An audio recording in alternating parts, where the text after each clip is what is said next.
Seja bem-vindo a mais uma edição do Câmara Rio Debate. Eu sou Bruna Carvalho e hoje vamos falar sobre a busca por pessoas desaparecidas. Para falar sobre esse assunto, eu recebo 3 convidados no programa de hoje.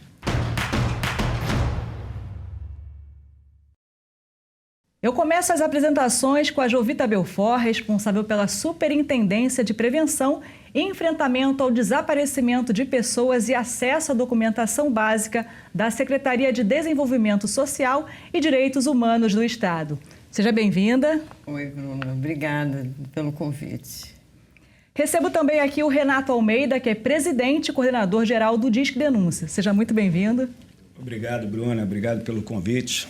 André, Jovita, e vamos ao debate aí de um importante assunto para o Estado do Rio de Janeiro. E para completar o time de convidados, André Luiz de Souza Cruz, que é coordenador do Programa de Localização e Identificação de Desaparecidos do Ministério Público do Estado do Rio de Janeiro. Seja muito bem-vindo. Boa tarde, Bruna. Obrigado. Na verdade, nosso debate aqui é uma conversa entre amigos e isso fortalece bastante a política aqui no Estado. Todos os anos, 80 mil pessoas desaparecem no Brasil. No Rio de Janeiro, a média é de 5 mil desaparecimentos por ano. Os dados são do Sistema Nacional de Localização e Identificação dos Desaparecidos, programa criado pelo Ministério Público Brasileiro. Desse número total no Brasil, 30 mil são crianças. Aqui no estado do Rio de Janeiro, cerca de 80 crianças somem por mês, o que significa uma média de mais de 2 crianças por dia. O estado do Rio de Janeiro está entre os que menos solucionam casos de desaparecidos, com uma taxa de resolução de 44,9%. Apesar desse índice, o estado tem realizado ações para auxiliar no esclarecimento desses casos. Ao longo dos anos, foram criadas campanhas, novas instituições e programas voltados para essa questão. Um deles é o Programa de Localização e Identificação de Desaparecidos, implantado pelo Ministério Público do Rio em 2010. Em 2014, foi inaugurada a Delegacia de Descoberta de Paradeiros. Em 2016, o Disque Denúncia desenvolveu o Programa Desaparecidos. Já em 2019, foi criada a Coordenação de Desaparecidos da Secretaria de Desenvolvimento Social e Direitos Humanos. Algumas instituições vêm desenvolvendo pesquisas sobre o tema, como o Centro de Estudos de Segurança e Cidadania da Universidade Cândido Mendes. Em um deles, foram ouvidas pessoas que trabalham em órgãos que investigam desaparecimentos e pessoas que seguem buscando por parentes. Um dos principais achados da pesquisa foi identificar justamente o caminho solitário que é percorrido por familiares, sobretudo mães, para conseguir registrar o desaparecimento dos seus filhos e acessar políticas públicas que auxiliem nessa busca, né? Então, há mães que perdem os seus empregos ou são abandonadas pelos companheiros por se dedicarem muito intensamente a essa busca dos filhos desaparecidos e muitas desenvolvem transtornos psíquicos, como a depressão. E o que mais pode ser feito para solucionar casos, saber o paradeiro de todas essas pessoas e acabar com a angústia de centenas de famílias? Jovita, eu queria começar esse debate com você, porque você faz esse trabalho na Secretaria, mas também anteriormente você participou da criação, né, inclusive de outras instituições. Na época da criação da Delegacia de Descoberta de Paradeiros, você também teve uma participação. E também, porque aqui entre os nossos convidados, você também tem essa luta pessoal na sua família, desde que sua filha desapareceu em 2004. Então, eu queria saber de você especificamente que tipo de avanços você percebe em relação à busca por desaparecidos, tanto como uma pessoa que está mais envolvida nessa área, especificamente desde 2004, e também como uma mãe de uma pessoa que faz esse trabalho, mas também tem a sua busca pessoal pela sua família.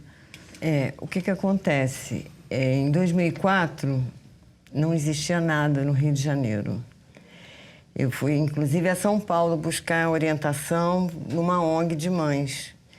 Aí, quando eu voltei, eu já comecei a procurar mães que estavam sofrendo algum tipo de violência, né? E, aos pouquinhos, eu fui encontrando as pessoas que tinham desaparecido.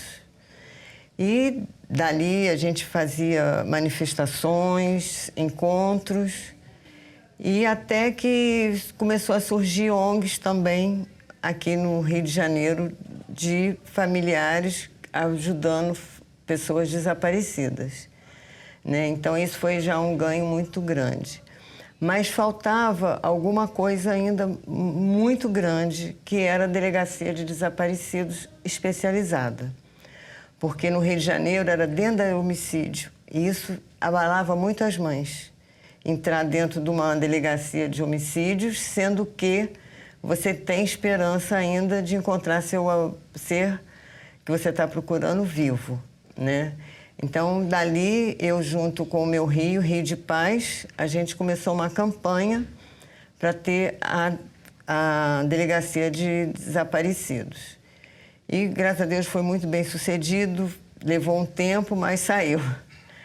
E o que acontece? Dali, quando inaugurou a delegacia, como foi uma coisa muito bem divulgada, então, Defensoria, Tribunal de Justiça, todos foram conhecer isso, porque era uma novidade no Rio de Janeiro. E dali foi criado um grupo de trabalho de óbito e desaparecido, e eles me chamaram para fazer parte, da parte da sociedade civil. E ali eu aprendi não só muita coisa, né? Conheci o André e outros que trabalham com essa parte de identificação, que é importantíssima para o desaparecimento. Porque quem não tem identificação, carteira de identidade, essas coisas todas, é um desaparecido. E dali, então, eu comecei a ser ativista, mais direcionada em questão de política, até que em 2009 me chamaram para criar a Coordenadoria de Pessoas Desaparecidas, que depois virou uma superintendência de pessoas desaparecidas e documentação, porque não dá para separar os dois. Eles são extremamente vinculados, né? Então, assim, o que eu vejo foi um salto enorme. Eu sei que ainda falta muita coisa, porque a gente só está começando, né? Mas eu também, com isso, como foi o primeiro tudo no Brasil, primeira coordenadoria, nós fizemos primeira superintendência, eu fui a Brasília levar o nosso projeto, e dali foi criada a Coordenadoria de Pessoas Desaparecidas, e muita coisa nacionalmente começou a fazer. Tanto é que a gente tem uma lei hoje específica para desaparecido. Então, acho que o ganho foi bastante, mas eu sei que ainda tem bastante caminho aí. Obrigada. E, Renato, o Disque Denúncia ele tem um trabalho, né, muito forte, né? A gente já vê pelo nome, as pessoas realmente procuram. Todo mundo tem às vezes tem até um número na cabeça, né? Por N motivos. E nesse caso dos desaparecidos também tem um papel muito importante, né? A gente tem dados aqui de 2022 em relação a cartazes que foram feitos, né?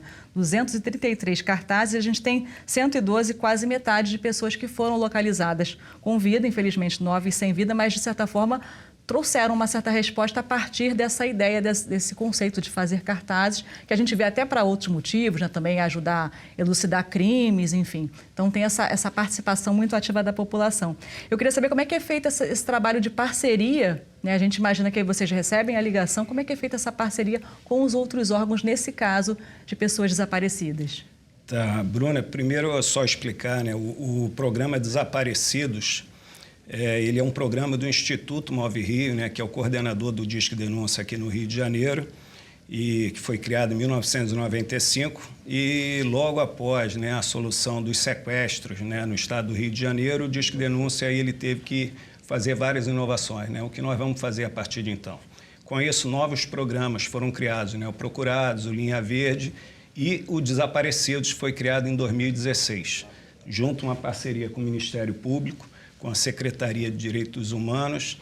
E como que a gente faz esse trabalho? A gente sempre solicita que a família faça o registro na delegacia, e pode fazer, não precisa esperar 24, 48, 72 horas, pode ser imediato, e a gente até aconselha que seja dessa forma, porque quanto mais rápido você consegue, né, ter mais êxito, né, em encontrar os desaparecidos. Após o registro na delegacia, entra em contato com o Disque Denúncia através do programa Desaparecidos, e a partir de então a gente produz um cartaz e começa a assessorar a família também.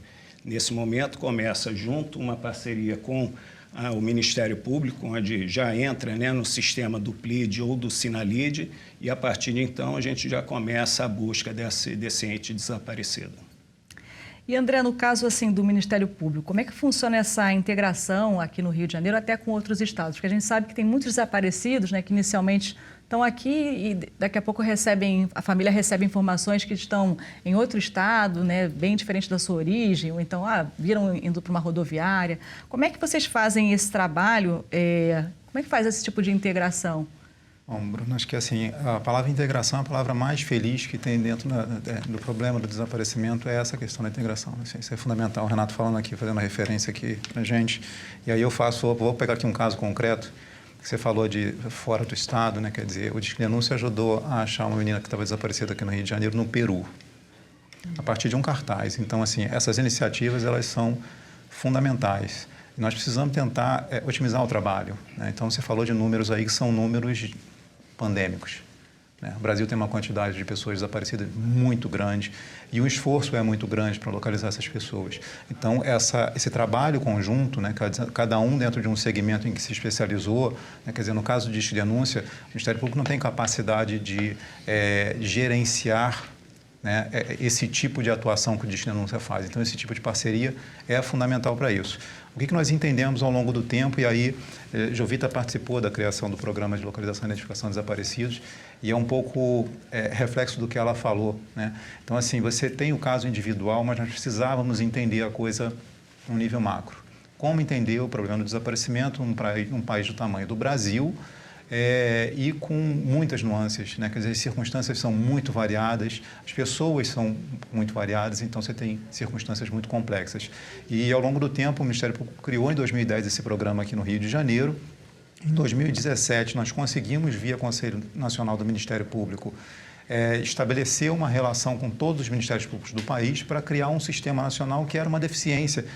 Eu digo assim, não é um cadastro para pessoas desaparecidas, né? Quer dizer, é uma proposta realmente de integração entre os órgãos, entre as instituições, independentemente das fronteiras, ou até, aqui, por exemplo, na cidade do Rio de Janeiro, entre as próprias instituições. Nós conseguimos criar um espaço de troca de informações institucional dentro do Ministério Público, mas que não é do Ministério Público, né? Quer dizer, o Ministério Público do Rio de Janeiro fez um aporte financeiro de pelo menos uma década, né, com recursos do Estado do Rio de Janeiro, e a nossa visão sempre foi a seguinte: quanto mais pessoas forem beneficiadas por esse sistema que está sendo criado e articulado, né, porque tem um sistema de tecnologia, mas tem toda uma sistemática de relacionamento, como esse aqui do Rio de Janeiro, sendo criado em outros estados da Federação. Então, essa questão desse espaço que foi criado pelo Ministério Público, ele será mais barato para a sociedade brasileira quanto mais usuários ele tiver e quanto mais potencial de ajudar brasileiros ele tiver. Isso sempre foi uma percepção muito clara da Procuradoria aqui no Rio de Janeiro. E então nós começamos a fazer essa articulação em âmbito nacional para criar um sistema de troca de informações, que é o Sinalid, que o Renato vinha citando aqui, e que a gente tem tentado impulsionar cada Ministério Público Estadual no seu próprio estado para que isso ganhe realmente bastante fôlego, tá? Só para dar um número aqui, a gente tem hoje usuários em todos os estados da Federação trocando informações em tempo real. Então, uma pessoa desaparecida no Rio de Janeiro, se essa pessoa for localizada no Amazonas, esse sistema tem a capacidade de apresentar esse resultado e devolver essa pessoa imediatamente. Eu convido agora vocês a acompanharem aqui junto comigo nessa tela uns dados que a gente separou em relação aos desaparecidos aqui no Rio de Janeiro e também em relação à taxa de resolução. A gente tem 5 mil desaparecimentos por ano no estado, 44,9% a taxa de resolução e 58,3% é a taxa de resolução de casos no Brasil. Esses dados a gente pegou no Instituto de Segurança Pública e também em uma pesquisa que foi divulgada pelo Centro de Estudos de Segurança e Cidadania, uma pesquisa divulgada em 2022.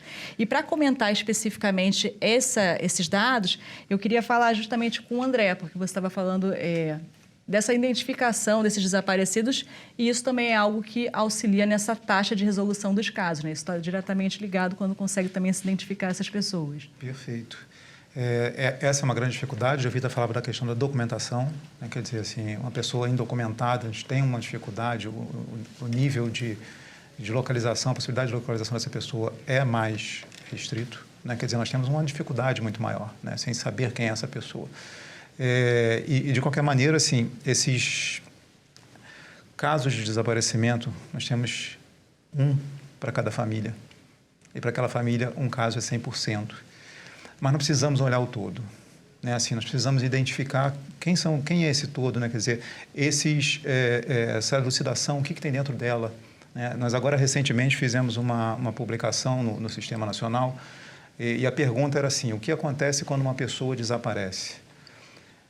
São muitos motivos, muitas circunstâncias, e aí entender cada dor individual é importante, mas entender o todo é extremamente importante para que a gente possa tentar sair dessa situação de desaparecimento. Olha, agora aqui a gente vai ter, vamos passar para a próxima tela, o perfil dessas pessoas que estão desaparecidas. A gente tem 64,5% do sexo masculino, 35,4% sexo feminino, 29% são pretos, 41% pardos, 29% são brancos. Então, são dados que a gente tem aqui do Ministério Público em relação a esse perfil. Queria que você comentasse um pouco, Jovita, a questão desse perfil que a gente vê de desaparecimentos, pelo que você observa também no trabalho na Secretaria.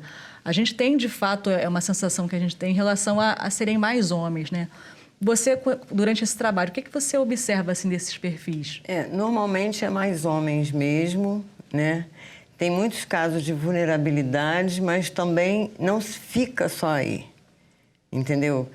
O desaparecido, ele é abrangente em qualquer situação, qualquer família, como a André falou, acontece, entendeu? Não é uma raça, não é isso, não é aquilo, porque o desaparecimento ele realmente existe e pode ser em qualquer camada. Mas lógico que é muito mais na vulnerabilidade e no sexo masculino, né? E normalmente, o que acontece? Tem vários casos, né? Por quê? Como ele falou, várias circunstâncias. Então, realmente a gente tem que olhar caso por caso. Porque, por isso a especialidade. Porque para cada caso tem uma maneira de se buscar. Então, assim, isso é importantíssimo que seja feito mesmo tudo que tem sido feito, né? E mais alguma coisa, como o André falou, esse todo, né? Mas a gente não pode nunca esquecer que cada caso é um caso. Que tem uma família, como se diz, são duas pessoas, né? O desaparecimento são duas vítimas, o desaparecido e a família se torna refém igual ao desaparecido. Então, assim, ele é complexo e realmente a gente tem que ter uma política de enfrentamento, de prevenção, porque eu acho que a prevenção é que realmente vai diminuir esses números, porque para a sociedade, né, eles não conhecem esse número. Você tem que buscar, né? Porque não é igual que passa todo final do mês nas TVs, quantos homicídios, quantos carros roubados. Então, você já tem até uma ideia, mas esses números aqui, a sociedade não conhece. A gente tem que buscar. Então, assim, esse eu acho que é o maior problema. Se você tem que buscar esses números, você não conhece, você também relaxa, você acha que isso não acontece. E um dia pode acontecer na sua família, infelizmente. É uma dor que ninguém conhece, só quem passa. O Câmara Rio Debate vai para um breve intervalo. Não saia daí, a gente volta já.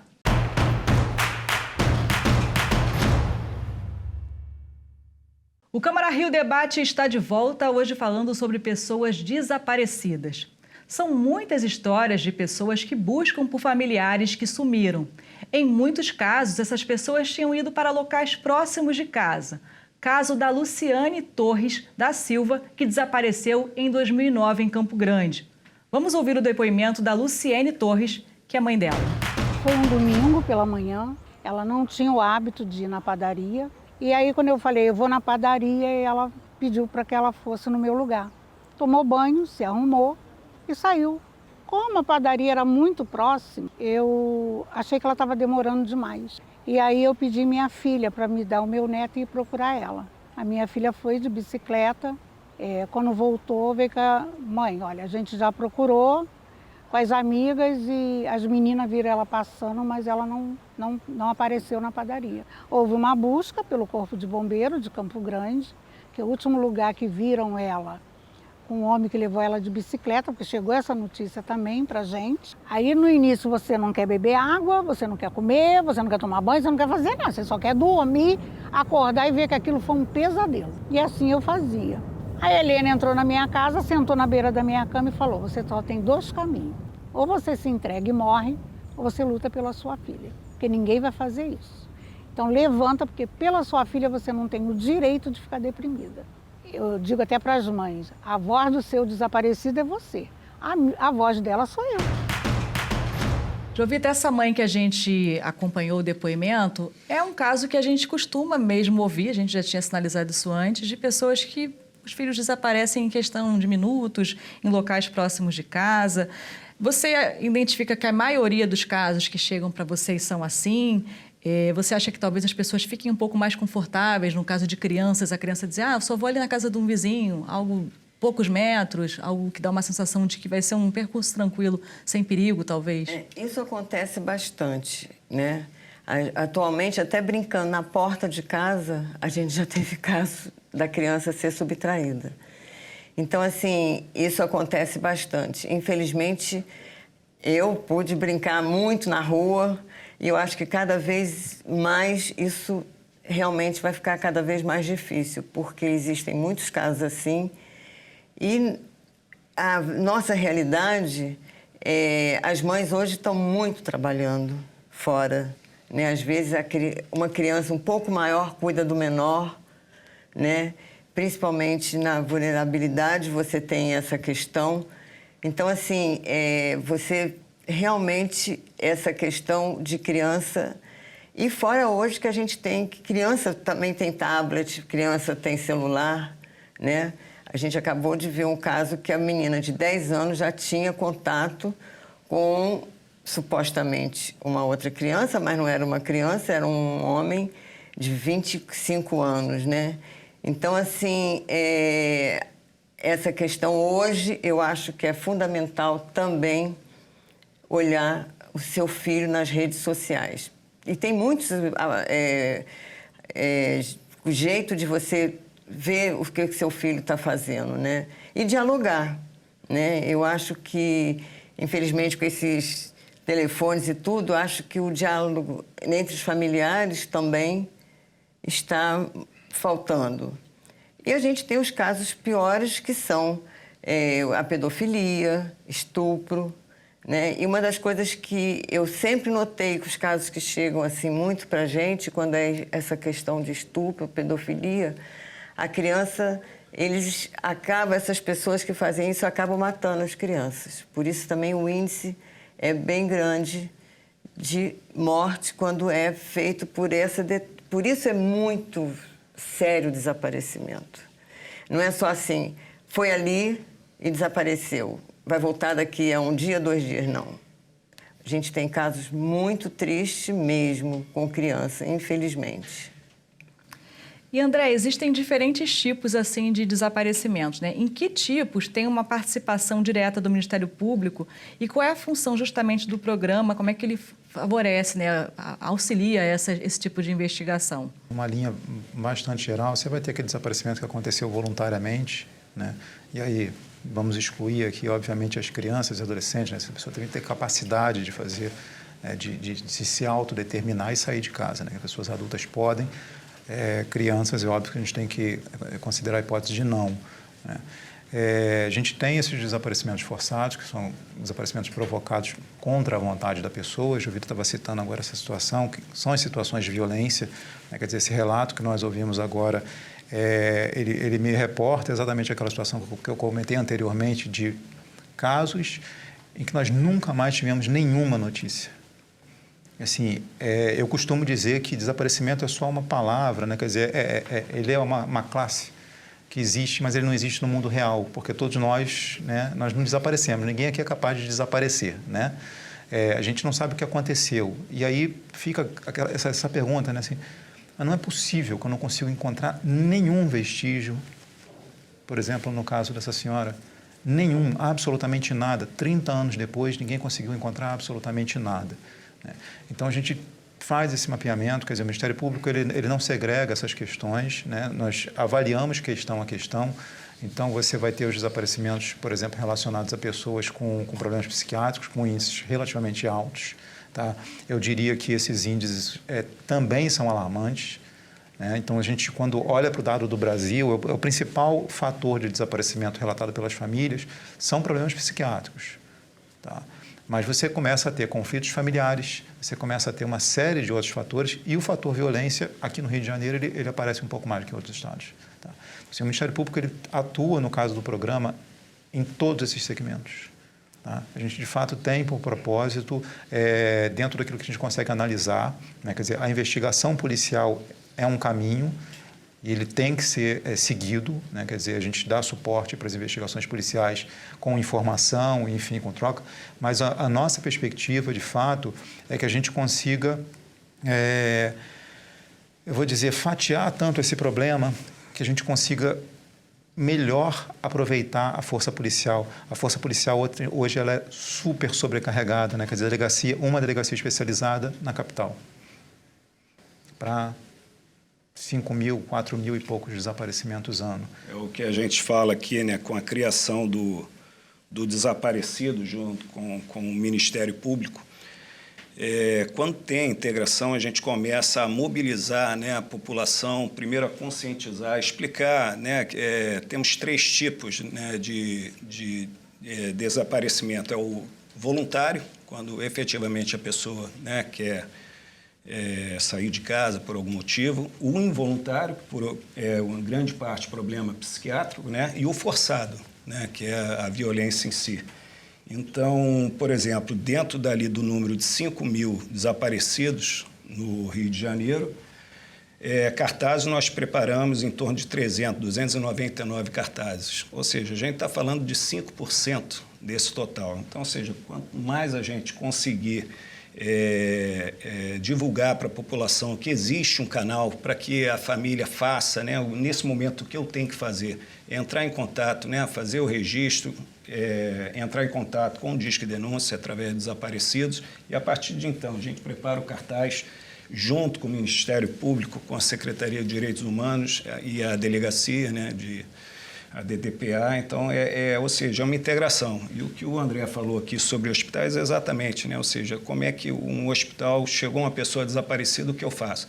Tem que ter, né, junto com a Secretaria Municipal de Saúde ou a Secretaria Estadual, de ter algum procedimento para casos de pessoas desaparecidas e, com isso, desengarrafar um pouco o trabalho ali da DDPA. Né? A gente mostrou um caso mais simples, vamos dizer assim, que a mãe sabia aonde a criança tinha ido, mas tem casos ainda mais emblemáticos que acabam sendo ainda mais difíceis, até para se ter um ponto de partida e começar uma investigação, como é o caso do desaparecimento da Caroline Silva Soares, que a família está há 26 anos sem resposta. A gente vai conferir. A Carol saiu para ir para o colégio na companhia de 2 amigos e 5 horas da tarde é que foram descobrir que a Carol não tinha ido no colégio e até hoje, 26 anos depois, a gente está nessa busca, mas é complicado, é muito difícil, a nossa justiça é lenta, né? Mas eu não vou desistir de forma alguma e assim muda muito a identidade, a imagem. Teve delegacia, foram parar no local no mesmo dia, né? Acharam os materiais de escola, a única coisa que não estava era a calcinha e a xuxinha do cabelo. O resto estava tudo. Segundo as crianças que estavam com ela, que na praia tinha um ciclista e um motoqueiro. Poxa, se eu sou adulta, vi que aconteceu algo com uma criança numa praia, eu não vou acionar alguém, não vou acionar uma cidade? Tem algo de errado nessa história, meu Deus. É só fazer um quebra-cabeça que a gente vai chegar ao fim, porque se teve começo, eu quero o fim dessa história, por mais longo que esteja. Renato, em um caso como esse, a gente está falando de um caso 26 anos depois, isso quando uma família chega com um tempo muito passado, né, passado muito tempo do desaparecimento, às vezes com pouco recurso, até hoje em dia a gente tem um pouco mais por conta das redes sociais, eu imagino que todo mundo tenha foto, facilite um pouco, mas são casos que a pessoa pode estar totalmente diferente. Como é que funciona nesse caso, na hora de confeccionar um cartaz? Tem algum tipo, a gente escuta falar de algumas simulações, hoje em dia tem alguns aplicativos para simular como estaria a pessoa daqui a 5, 10 anos. Como é que funciona nesses casos que a pessoa procura, mas já tem talvez mais de 5, 10 anos que a pessoa desapareceu? Bruna, para ser bem sincero, lá o Disque Denúncia ele não tem registro de pessoas que procuram o serviço com esse tempo, mas numa reunião de coordenação foi levantada essa situação de criar realmente como é que estaria a pessoa com 20 anos. Né? Então, nós temos uma parceria, né, com uma empresa de Macaé que trabalha tecnologia e, aliás, hoje, né, eu participei de uma reunião com ele e a gente discutiu sobre várias tecnologias que a gente poderia trazer em relação aos desaparecidos, né, porque realmente é uma realidade que a gente pode buscar. Né? A DDPA ela tem esse serviço, já fez várias progressão de foto. E é uma coisa assim, não é botar do computador. A pessoa tem que levar foto da família toda, várias idades, principalmente na idade que a pessoa estava, né? E o IML, aliás, o Félix Pacheco hoje também, essa semana, a gente ficou sabendo que eles também estão com... Já, inclusive, falei para as várias mães que eles já estão começando a fazer. Então, assim, só procurar o Félix Pacheco que vai conseguir fazer esse serviço. Eu queria perguntar para você, como é que você acha que as famílias podem se proteger, né, já que elas já estão num momento de fragilidade, até para poder... Por exemplo, você passou por isso, provavelmente você também recebeu ligações, informações, e hoje em dia acho que isso hoje é muito pior porque tem a internet, né, às vezes a pessoa faz alguma montagem, enfim... Acaba que espalha mais rápido as informações. Todos os casos que chegam até nós, a gente contacta tanto o Ministério Público quanto o Disque Denúncia, justamente isso. A primeira coisa que fala, não coloque o seu telefone. Se você não sabe de nenhum, põe o 190 ou o Disque 100, que é o geral, né, nacional, e chega. Na nossa secretaria, o Disque 100 tem chegado direitinho. E até fazer o cartaz, que o Disque Denúncia faz muito rápido. Isso realmente é assim, no mesmo dia e certo são na mesma hora.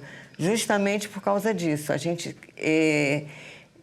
já recebeu pessoas, né, que voltaram depois, tiveram até que trocar o telefone fixo, o telefone celular delas, né? Então, a gente sempre dá essa orientação. É o que a gente sempre fala. Espera o cartaz do Disque Denúncia, vamos para o PLID, entendeu? E se a pessoa estiver muito, assim, ansiosa, não quer esperar nada, eu sempre aconselho o Disque 100 ou 190. E antes da gente encerrar, eu queria que cada um de vocês deixasse uma mensagem final sobre o tema do nosso debate aqui de hoje. Começo por você, Jovita. Bom, eu agradeço muito a oportunidade e vou aproveitar essa oportunidade e falar da superintendência, que está lá na Central do Brasil, no 7º andar. A gente fez essa cartilha e esse folder.